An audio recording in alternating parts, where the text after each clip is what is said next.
Vamos más allá de la noticia. Notimundo Estelar en FM Mundo con María del Carmen Álvarez. Nos acompaña a esta hora el ingeniero Miguel Robalino, experto petrolero. Ingeniero Robalino, muy buenas noches y gracias por acompañarnos. Le saluda María del Carmen Álvarez. María del Carmen, buenas tardes, gracias por el espacio, un saludo cordial a toda su radioaudiencia. Gracias a usted por estar junto a nosotros. Y como pues lo dije hace un momento, septiembre inicia con precios de petróleo al alza en el mercado internacional. Pero, ¿qué significa esto para Ecuador? ¿Estamos hablando de noticias positivas o tiene de alguna manera una connotación negativa? Bueno, el precio del WTI el día de hoy se cotizó en los $85. Y lógicamente, uno de los temas que está en vigencia es que, por un lado, los inventarios de varios países que son grandes consumidores están en los mínimos históricamente, y por otro lado, los países productores, los grandes productores, como es el caso de Arabia Saudita, ha reducido los bombeos justamente para incrementar el precio del petróleo.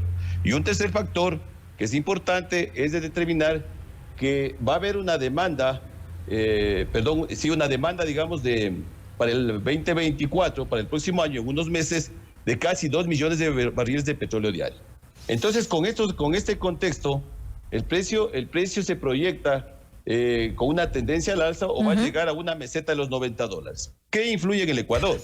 Mire, cuando suben los precios del barril de petróleo, lógicamente, ¿quiénes ganan y quiénes pierden? Lógicamente ganan los grandes productores, pero también, por otro lado, pierden los grandes importadores. Y aquí Ecuador ya no nos quedamos de afuera. Es decir, por un lado, nuestro petróleo tiene mejor, como es un commodity que va a tener mejor precio. Se vende mejor, claro. Pero por otro lado, tenemos las importaciones de los combustibles y de las naftas que van a incrementarse. Entonces, con ese contexto, definitivamente, y ante una caída de la producción que hemos sufrido el país y la consulta popular que entendemos ya tiene que entrar en vigencia, cerrar o el quitar 58,000 barriles del tablero petrolero, lógicamente al país le pone en una posición bastante crítica para el próximo año. Es decir, según su criterio, definitivamente esta tendencia al alza va a continuar al menos durante todo este año 2023. Usted habla de $90 aproximadamente, pero podríamos tal vez llegar a esos precios que tuvimos, por ejemplo, el año anterior. Llegamos a cotizar en más de $100, $120 aproximadamente. Si tomamos la data desde el año 2003, tuvimos un precio de casi $140, recordemos, en el año 2008.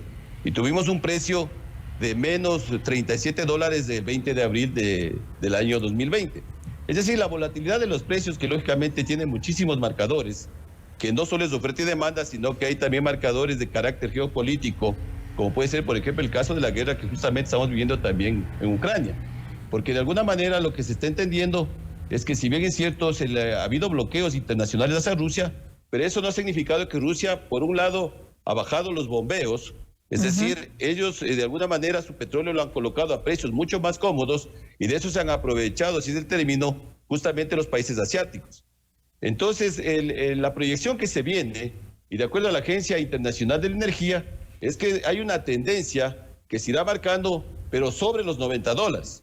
Entonces, esto tiene sus razones lógicas, y lógicamente Arabia Saudita, que es uno de los países que marca la diferencia, ellos modelan estructuran este modelo alcista, porque recordemos que justamente cuando Estados Unidos implementó el sistema de fracking para bombear más petróleo, Arabia Saudita actuaron inmediatamente bajando los costos de producción para sacarle del contexto. Así juega el tablero petrolero.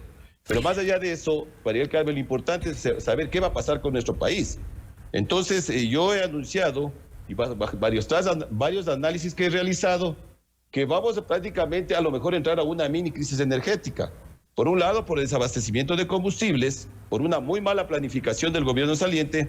Por otro lado, absolutamente el gobierno saliente no ha hecho nada, absolutamente en producción nos ofreció 1 millón de barriles y nos deja casi con 70,000 barriles menos, sumando los 58,000 barriles del ITT, que sí tiene corresponsabilidad el gobierno porque debieron haber defendido justamente esa infraestructura petrolera. Ahora, ¿qué debería hacer entonces Ecuador en estos momentos, tomando entonces en cuenta esta tendencia a la subida del precio para los próximos meses o tal vez incluso hasta el 2024?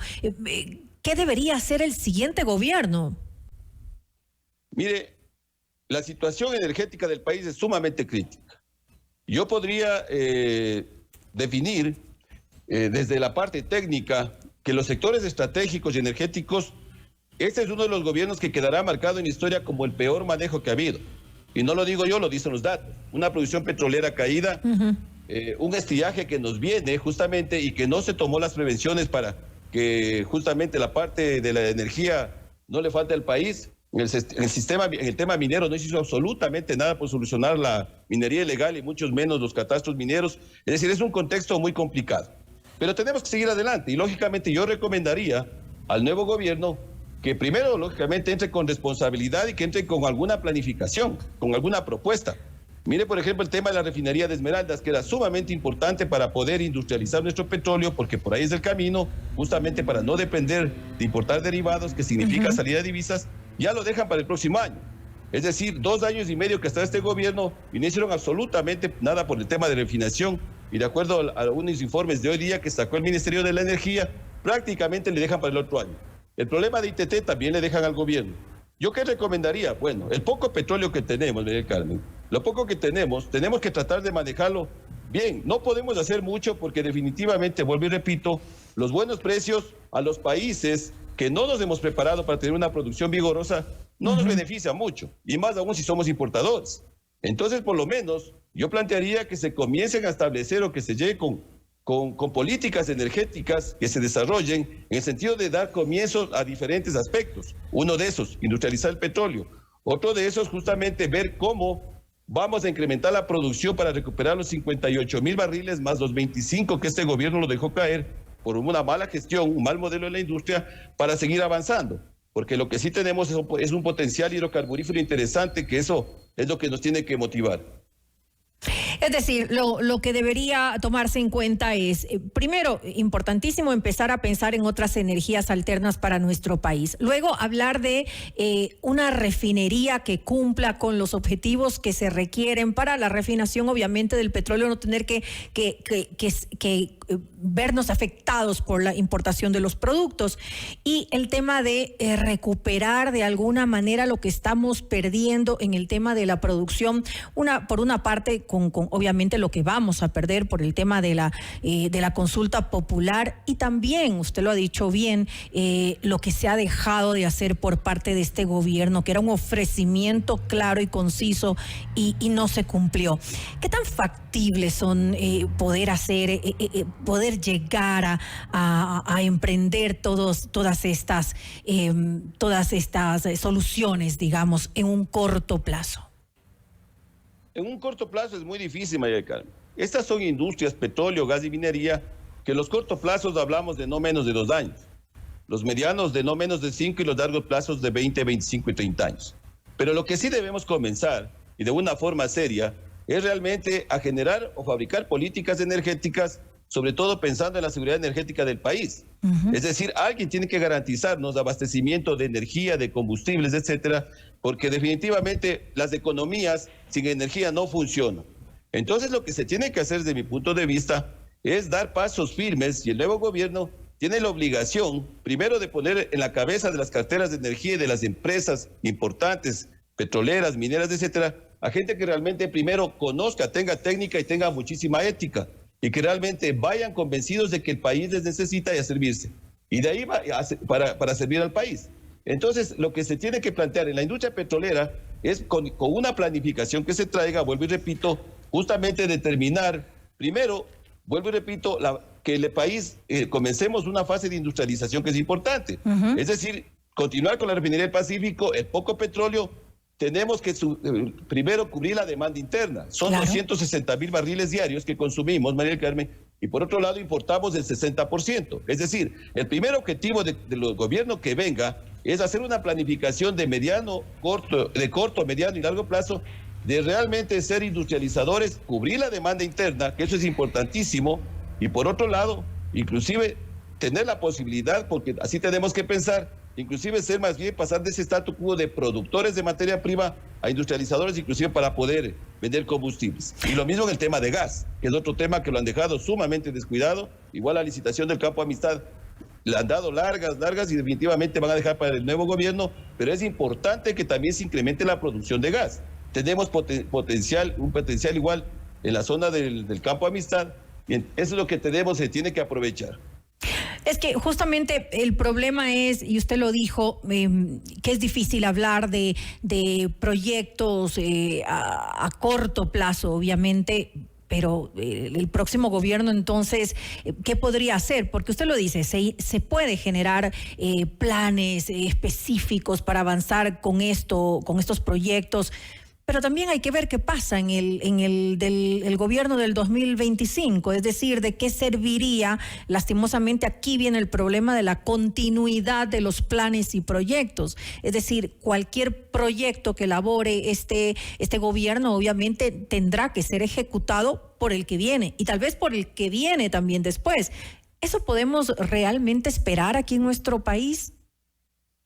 Mire, vuelvo y repito, si es que el gobierno que llega comienza haciendo en orden las cosas, es decir, cuando usted fabrica o elabora o produce una política energética que desde luego no las hay, lógicamente tienen que convertirse ya esas políticas energéticas prácticamente políticas de Estado y que el gobierno que venga tiene que cumplirlas. Uh-huh. Es decir, los políticos tienen que comenzar a entender que estas industrias son técnicas, petróleo, gas, minería, y que desde luego, si bien es cierto, existe la injerencia política lamentablemente, pero hay que entender que la economía en el caso puntualmente de Ecuador seguirá dependiendo del petróleo.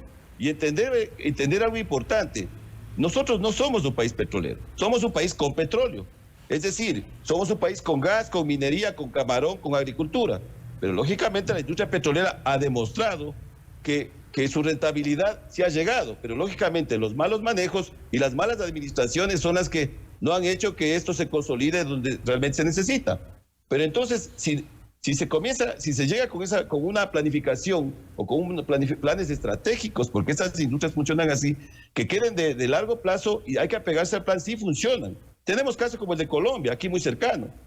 Era exactamente los mismos problemas que tenía la petrolera y como sea, mire, Ecopetrol de Colombia llegó al 1 millón de barriles y al momento están ya generando grandes inversiones para el 2023, igual que Brasil y Guyana, mientras aquí en Ecuador mucha gente festeja el haber quitado 58,000 barriles de la economía de todos los ecuatorianos.